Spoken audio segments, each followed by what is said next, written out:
اعوذ باللہ من الشیطان الرجیم بسم اللہ الرحمن الرحیم الحمد للہ رب العالمین الرحمن الرحیم والصلاة والسلام علی سید الانبیاء والمرسلین امام المتقین خاتم النبیین سیدنا و مولانا محمد وعلی آلہ و اصحابہ اجمعین۔ سب سے پہلے تو ایک بار پھر رانا صاحب کو اور ان کے دوست احباب کو اور سب لوگوں کو بڑی مبارکباد کہ یہ سلسلہ باقاعدہ ہر ماہ، یہ بڑی سعادت ہے کہ اللہ کا ذکر اور اللہ کے حبیب صلی اللہ علیہ وسلم کا ذکر اس طرح سے باقاعدگی سے بار بار کیا جائے۔ ہمارا یہ ایمان ہے جو کہ ایک حدیث مبارکہ سے بھی ثابت ہے کہ جب ہم یہاں پہ اللہ کا ذکر کرتے ہیں تو اللہ اوپر ہمارا ذکر کرتا ہے، جب ہم اکیلے میں ذکر کرتے ہیں تو وہ اکیلے میں ذکر کرتا ہے، اور جب ہم یہاں مختلف دوستوں کے ساتھ بیٹھ کے ایک گروہ کی صورت میں ہجوم میں ذکر کرتے ہیں تو وہ وہاں اس سے بہتر ہجوم میں جو کہ فرشتوں کا ہجوم ہے ہمارا ذکر کرتا ہے۔ تو یہ اس طرح سے اکٹھے ہونا ہمارے نزدیک یہ ایک ایسی سعادت تو ہے ہی ہے، بلکہ یہ اس بات کا ثبوت بھی ہے کہ ہم اپنے رب کی نظر میں ہیں۔ رانا صاحب نے پچھلی دفعہ گفتگو جب ہم نے ختم کی تو اس وقت بھی یہی کہا کہ جی دورانیہ زیادہ ہونا چاہیے، بڑی مختصر آپ نے گفتگو کی ہے، ذکر بھی ہم نے کیا تو انہوں نے کہا جی بہت مختصر ہے، اس کو بھی زیادہ ہونا چاہیے۔ الحمدللہ بہت خوشی کی بات ہے، اس لیے کہ جیسا کہ آپ جانتے ہیں کہ گفتگو ہم ہمیشہ اصلاحی کیا کرتے ہیں، تربیتی کیا کرتے ہیں، یہ تو بڑی خوشی کی بات ہے کہ اگر دوست احباب کچھ زیادہ سننا چاہتے ہیں، کچھ زیادہ جاننا چاہتے ہیں۔ اسی طرح اگر ذکر کی بات کریں تو ذکر میں بھی یہ بڑی سعادت اور خوشی کی بات ہے کہ ہم چاہتے ہیں کہ ذرا زیادہ ذکر کیا جائے، تو انشاءاللہ آج ان کی خواہش کے مطابق کچھ تھوڑی سی گفتگو کو بھی طول دیتے ہیں اور تھوڑا سا پھر ذکر کو بھی طول دیتے ہیں، پھر اگر انہوں نے کبھی چاہا کہ اس سے بھی زیادہ بڑھا دیا جائے تو اس سے بھی زیادہ بڑھا دیں گے، اس میں ایسی کون سی بات ہے۔ ہمارے یہاں عوام میں ایک خیال پایا جاتا ہے کہ اللہ کے ولی کے پاس جب جایا جائے تو اس کے اللہ کے ولی ہونے کا ایک ثبوت یہ ہے کہ جب ہم اس کے سامنے بیٹھے تو اس کو پتہ ہو کر اس لیے آئے، کیونکہ ہمارا خیال ہے کہ اس کا کشف کھلا ہوتا ہے اور ہر حال میں وہ کشف اس کے دسترس میں ہوتا ہے، اس کی مرضی میں ہوتا ہے، یہ ہماری عوام کا خیال ہے۔ لیکن یہ خیال ہمارے بزرگان دین کا نہیں ہے، اس پہ ہمارے بزرگان دین نے مختلف اپنے مضامین کے اندر بڑا کھل کر کہا ہے۔ حقیقت یہ ہے کہ جو کشف ہوتا ہے وہ ضروری نہیں ہے کہ اولیاء کے پاس ہو، اور اگر ہے تو یہ بھی ضروری نہیں ہے کہ سب کے پاس ایک ہی طرح کا کشف ہو، اور یہ بھی ضروری نہیں ہے کہ اگر کسی کے پاس کشف ہے تو وہ ہر وقت اور ہر حالت میں۔ اس کا سب سے بڑا ثبوت دیکھیے، آئیے ہم چلتے ہیں تاریخ میں پیچھے اور امیر المؤمنین عمر رضی اللہ تعالی عنہ کی زندگی کو دیکھتے ہیں۔ دیکھیں ہمارا ایمان یہ ہے کہ اللہ کا ولی کتنا ہی بلند کیوں نہ ہو جائے صحابی کا مقابلہ نہیں کر سکتا، تو اگر کوئی ایسا معاملہ ہے جو صحابی کے پاس اس طرح سے نہیں ہے جس طرح ہم اولیاء کے پاس سمجھ رہے ہیں کہ ہونا چاہیے، تو کہیں نہ کہیں ہمارے فہم میں غلطی ہے۔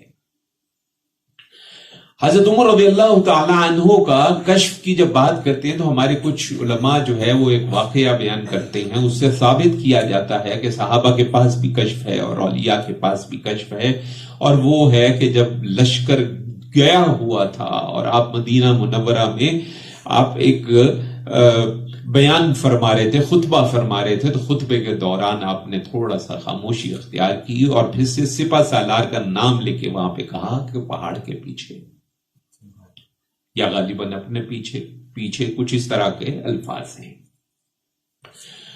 تو وہ بعد میں جب لشکر واپس آیا تو سپہ سالار کا کہنا یہ ہے کہ وہاں پہ ان کو حضرت عمر رضی اللہ تعالی عنہ کی آواز سنائی دی کہ پیچھے دیکھو، یہ پہاڑ کے پیچھے، جو بھی الفاظ تھے۔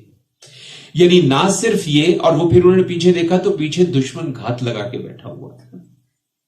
یعنی عمر رضی اللہ تعالی عنہ کو مدینہ منورہ میں بیٹھے ہوئے نہ صرف یہ معلوم تھا کہ پیچھے ایک ہاتھ لگا کے دشمن بیٹھا ہے، بلکہ جب آپ نے آواز دی تو آواز وہاں تک پہنچی اور سپہ سالار نے وہ آواز سنی اور اس کے مطابق عمل کیا، تو جو لشکر تھا اس کو کامیابی حاصل ہوئی۔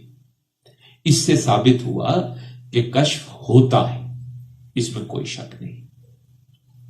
لیکن یہیں پہ حضرت عمر رضی اللہ تعالی عنہ کی حیات مبارکہ کا ایک اور واقعہ آپ سنیے کہ جس کے اندر آپ لشکر گیا ہے اور روزانہ مدینہ منورہ کے باہر جا کر بیٹھ جاتے ہیں کہ کاش کوئی آئے اور کوئی خبر لے کے آئے کہ وہاں کیا ہوا ہے، مجھے بھی تو پتہ چلے کیا ہو رہا ہے۔ یعنی ایک موقع ہے جب آپ کو پتا ہے، ایک موقع ہے جب آپ کو نہیں پتا ہے۔ ایک تو یہ نقطہ ذہن میں رکھیں۔ تو اگر عمر رضی اللہ تعالی عنہ جیسے جلیل القدر صحابی کو ایک موقع پہ پتا تھا، ایک موقع پہ نہیں پتا تھا، تو اولیاء اللہ کو بھی کبھی ہو سکتا ہے پتا ہو، کبھی ہو سکتا ہے کہ پتا نہ ہو۔ ایک تو یہ نقطہ ذہن میں رکھیں۔ اچھا، دوسرا نقطہ یہ ذہن میں رکھیں کہ ہمارے بزرگان دین نے بڑا واضح طور پہ یہ بھی لکھا ہے کہ کئی اولیاء ایسے ہوتے ہیں جو ولایت کے بلند ترین مقامات کو پہنچ جاتے ہیں لیکن ان کو کشف بالکل حاصل نہیں ہوتا۔ اور انہوں نے یہ بھی لکھا ہے کہ کئی اولیاء کرام ایسے بھی ہوتے ہیں علیہم الرحمہ کہ جو ولایت کے بلند ترین مقام پہ پہنچ جاتے ہیں، ان کو اپنے ولی ہونے کا بھی پتہ نہیں ہوتا۔ ابھی لکھنے والے مستند بزرگان دین ہیں، یہ کوئی عام کسی عالم دین نے، کسی مسجد کے امام نے، کسی نے نہیں لکھا۔ لیکن چونکہ اب بڑے عرصے سے علم تصوف میں بھی جو دوست احباب بیعت ہوتے ہیں کسی کے پاس، تو تربیت کا تھوڑا سا انداز بدل گیا ہے۔ اب بزرگوں کی کتب کو اس طرح سے مطالعہ نہ کیا جاتا ہے، نہ کروایا جاتا ہے، اس لیے غلط فہمیاں بھی پیدا ہوتی ہیں۔ پھر چلیں اولیاء کی طرف آ جاتے ہیں۔ اگر ہم کشف کو بالکل مستقل سمجھ لیں تو ایسی صورت میں پھر اولیاء کی کتب میں جہاں پہ اجتہادی غلطیاں ہوئی ہیں ان کو آپ کیسے جو ہے وہ ان کا جواب دیں گے؟ جہاں پہ کئی اولیاء نے، دیکھیں اسی بات کو استعمال کر کے کچھ دشمن لوگ اور منکرین لوگ گستاخانہ الفاظ استعمال کرتے ہیں اور گھٹیا زبان استعمال کرتے ہیں ہمارے خلاف بھی اور ہمارے بزرگوں کے خلاف بھی۔ اس کی وجہ کیا ہے کہ ہم نے اس کا مطلب وہ سمجھ لیا جو ہمارے یہاں عرف عام میں لیا جا رہا تھا، جو اصل میں بزرگوں نے ہمیں کہا تھا وہ اس سے ہم واقف نہیں تھے۔ اب دیکھیے بات یہ ہے، ایک طرف تو جلال الدین سیوطی رحمت اللہ علیہ جیسی شخصیت بھی ہیں جن کے بارے میں ہمیں پتہ چلتا ہے کہ 70 سے زائد دفعہ آپ کو جاگتے میں زیارت ہوئی رسول اللہ صلی اللہ علیہ وسلم کی۔ امام فربربی رحمت اللہ علیہ امام بخاری کے آگے، ہمارے یہاں میرے اگر صحیح یاد ہے تو اس دنیا میں اس وقت شاید ہی کوئی ایسی سند امام بخاری کی ہوگی، چاہے کسی مکتبہ فکر کی ہو، اہل حدیث ہیں، دیوبندی حضرات ہیں، بریلوی حضرات ہیں، اہل تصوف ہیں، ہر وہ مکتبہ فکر جو بخاری کو مانتا ہے اگر ہمیں صحیح معلوم ہے تو شاید ہی کوئی ہوگا جس کی سند میں امام فربربی کا نام نہ ہو۔ آپ کے بارے میں کہا جاتا ہے کہ آپ کے کشف کا یہ عالم تھا کہ حدیث کی صحت کو جانچتے ہوئے آنکھ بند کر کے بیٹھتے تھے اور کہتے تھے ہاں ہے یا نہیں ہے۔ کسی نے پوچھا کہ آپ یہ آنکھ بند کر کے کیا دیکھتے ہیں، کیا آپ حافظے کو اپنے دیکھتے ہیں؟ آپ نے کہا نہ، میں آنکھ بند کرتا ہوں، سرکار کی زیارت ہو جاتی صلی اللہ علیہ وسلم، میں براہ راست ان سے پوچھ لیتا ہوں کہ سرکار بتائیے کہ یہ آپ نے فرمایا تھا یا نہیں فرمایا تھا۔ ایک طرف تو ایسی بھی شخصیت ہے، اب مسئلہ یہ ہے کہ کیا ہمیشہ ان کے ساتھ ایسا ہوا یا زندگی میں کئی بار ایسا ہوا؟ دونوں باتوں میں فرق ہے. کتابوں میں جب چیزیں آتی ہیں نا تو اکثر اوقات جو بات کئی بار ہوئی ہے وہ کچھ اس طریقے سے درج ہو جاتی ہے جیسے ہر وقت ہوتی تھی. کیونکہ اگر ہر وقت ہوتی تھی تو پھر ایسے بزرگوں کی کتب میں کوتاہی نہیں ہو سکتی. یہ کیسے ہو سکتا ہے کہ داتا صاحب کی کتاب کے اندر کوئی ایسی حدیث ہو جو سچی نہ ہو، جھوٹی ہو؟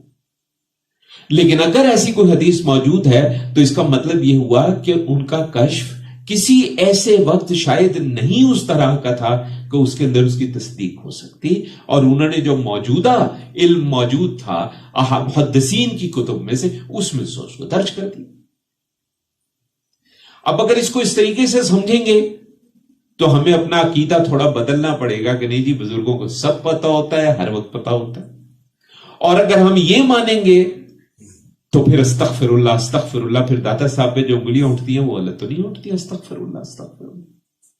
اب یہ تو فیصلہ کرنا پڑے گا کہ ہم نے کس طرف چلنا ہے اور کس راستے پہ چلنا ہے. دیکھیں صحابہ کرام رضوان اللہ تعالی علیہ مجمعین سے بھی اجتہادی غلطیاں ہم مانتے ہیں کہ ہوئی ہیں، یہ ہم مانتے ہیں، یہ ایسی کوئی بات نہیں ہے. لیکن اس سے ان کی صحابیت اور مقام پہ کوئی فرق نہیں پڑتا ہے. صحابی ہے، اس کا درجہ اپنی جگہ ہے، اس کا مقام اپنی جگہ ہے. اجتہادی غلطی ہوئی، ہو جاتی، اس میں ایسی کون سی بات؟ آخر کو ایسی غلطیاں اجتہادی ہوئی تبھی تو ایک صحابی نے ایک فیصلہ کیا، دوسرے صحابی نے اٹھ کر کہا کہ جو حضور آپ یہ غلط کر رہے ہیں، آپ کو ایسے نہیں کرنا چاہیے، آپ کو ایسے کرنا چاہیے. تو اجتہادی غلطی ہوئی تو کہا نا. تو اگر کشف ہر وقت کھلا ہو تو یہ غلطی تو نہیں ہو سکتی. اور اگر غلطی ہوئی ہے تو اس کا مطلب ہے کوئی وقت ایسا بھی تھا کہ جب کشف نہیں تھا. اس کے علاوہ ایک اور نقطہ آپ سمجھ لیں کہ کشف کے معاملے میں ایک یہ بھی بڑا اہم نقطہ ہے کہ کئی بار آپ کو اگر کشف کھلا بھی ہے تو آپ کو بیان کرنے کی اجازت نہیں ہے. سیدنا نظام الدین اولیاء رحمت اللہ علیہ کا وہ واقعہ آپ سب نے سنا ہوگا، پڑھا بھی ہوگا، کہ جس کے اندر جب یہ خطرہ تھا کہ سلطان آئے گا، آپ سے بدسلوکی کرے گا، آپ کو شہر سے باہر نکال دے گا، تو جب آپ کو کسی نے کہا کہ سلطان آ رہا ہے تو آپ نے کیا کہا؟ ہنوز دلی دور است. ابھی تو دلی بہت دور ہے. جی جناب یہاں پہنچ گیا ہے، ہنوز دلی دور است. جناب شہر کے باہر پہنچ گیا ہے، ہنوز دلی دور است. اور پھر شہر کے باہر جو اس کے بیٹے نے ایک اس کے لیے لکڑی کا محل سا بنایا تھا کہ میرے والد صاحب تشریف لائیں گے جو سلطان وقت ہیں تو میں ان کا استقبال کروں گا، وہ اس محل میں آرام فرمائیں گے اور پھر وہ شہر میں داخل ہوں گے. اور اس سلطان نے کہہ رکھا تھا کہ میرے آنے تک نظام الدین یہاں سے باہر نہ نکلا تو جب میں آؤں گا تو اس کو میں اٹھا کے باہر پھینک دوں گا. استغفر اللہ. اور کیا ہوا؟ وہ آرام کرنے کے لیے وہاں گھسا اور وہ محل پورا کا پورا اسی کے اوپر گر گیا اور وہ اندر ہی فوت ہو گیا. اور اس کا وہ جو بیٹا تھا وہ بھی اپنے باپ کو بچاتے بچاتے اندر ہی فوت ہو گیا. ایک طرف تو یہ حال ہے، ہنوز دلی دور است، کرامت کا یہ حال ہے، اس میں کوئی شک نہیں ہے، یہی نظام الدین اولیاء ہے.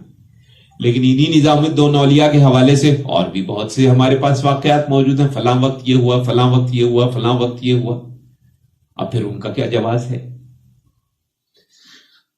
اب ہوتا کیا ہے، ہمارے عزیز نے ایک دفعہ ہم سے کہا، ہمارے پیر بھائی ہیں، اللہ تعالیٰ ان کے درجات بلند کرے، اور بڑے کھلے کشف والے ہیں. تذکرہ انہوں نے کیا، کہنے لگے کہ ہمیں یہ بتا دیں کہ ایک طرف تو یہ حال تھا ہنوز دلی دور است، سلطان وقت جو ہے وہ اپنی جگہ اپنے جو بھی اس کے گھٹیا اور بیکار اور غلط قسم کے عزائم تھے وہ نہیں کر سکا کیونکہ بزرگوں نے کہا تھا.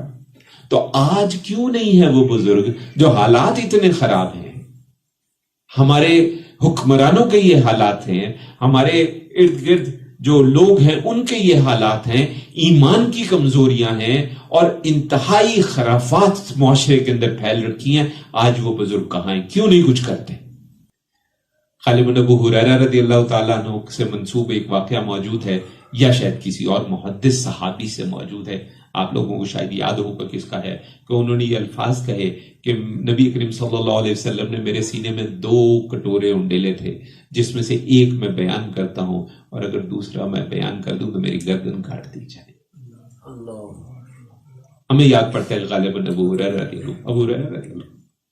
اب اس کے جواب میں ہمارے ہاں 2 رائے پائی جاتی ہیں۔ ایک رائے یہ پائی جاتی ہے کہ یہ جو بات انہوں نے کی ہے یہ بعد میں آنے والے حکمرانوں کے حوالے سے کی ہے، جیسے یزید آیا اور مروان آیا، عبد الملک آیا وغیرہ وغیرہ، اس حوالے سے ہے۔ لیکن ایک دوسری رائے یہ بھی پائی جاتی ہے کہ غالباً کچھ روحانی جو اسرار ہیں وہ آپ نے بیان کیے تھے۔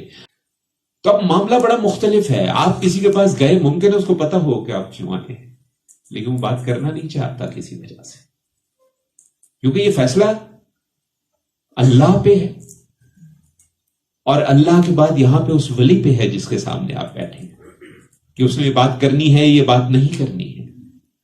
اسی طرح یہ جو ہم لوگ کہتے ہیں کہ جی یہاں پہ آج کیوں نہیں کچھ ہوتا، اسی لیے نہیں ہوتا کہ وہ تبھی ہوگا جب اللہ کا اذن ہوگا۔ ولی کے پاس ولایت ہے، اس میں کوئی شک نہیں، کشف کی کوئی نہ کوئی قسم ہے، اس پہ بھی ہمیں کوئی شک نہیں ہے، لیکن کب وہ کشف آشکار کر سکتا ہے، کیا وہ اپنی مرضی سے کر سکتا ہے یا اپنی مرضی سے نہیں کر سکتا ہے، یہ ایک علیحدہ معاملہ ہے۔ ہر کوئی سیدنا عبد القادر جیلانی رحمت اللہ علیہ نہیں ہوتا کہ تمام اولیاء کی گردنوں پر میرا قدم ہے، ہر کوئی یہ نہیں ہوتا۔ ہر کوئی سیدنا عبد القادر جیلانی رحمت اللہ علیہ نہیں ہوتا کہ وہ کہے کہ سارے سورج چاند ڈوب گئے لیکن میرا سورج جو ہے وہ تا قیامت جو ہے وہ رہے گا، ہر کوئی نہیں ہوتا۔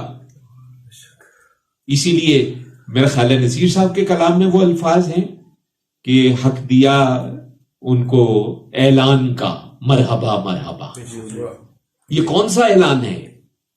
اور حق دیا ان کو، اعلان کی ان کو اجازت مل گئی نا کہ آپ دیں کریں، کیا ہر ایک کو اجازت ملتی ہے؟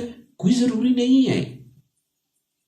ایسے لوگ دیکھیں ہمارے ہاں کہتے ہیں جی غوث سب سے بلند مقام ہے، یہ بھی آپ کو بتاتے ہیں بہت بڑی غلط فہمی ہے۔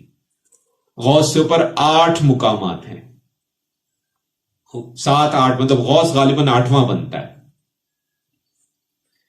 اور غوث کے اوپر جتنے مقامات ہیں جیسے جیسے اس پہ بندہ اوپر چلتا جاتا ہے اس پر سے تصرفات کی اپنی مرضی ختم ہوتی چلی جاتی ہے۔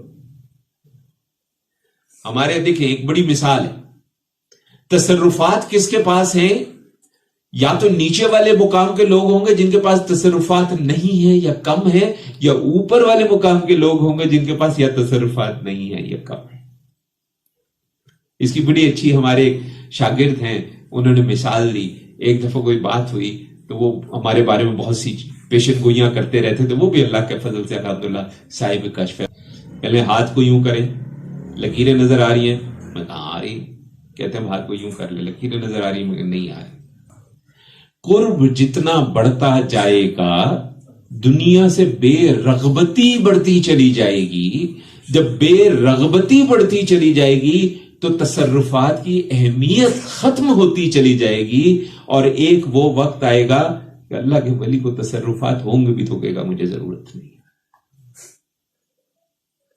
اس لیے ہم تو ایک بات کہتے ہوئے ہیں کہ عوام کے لیے جو اللہ کا ولی چاہیے نا وہ بہت زیادہ اونچے مقام کا نہیں چاہیے، کیونکہ ایک خاص مقام کے بعد اس کو عوام سے بھی دلچسپی ختم ہو جاتی ہے، اس کو دنیا سے بھی رغبت ختم ہو جاتی ہے، اس کو تصرفات سے بھی رغبت ختم ہو جاتی ہے۔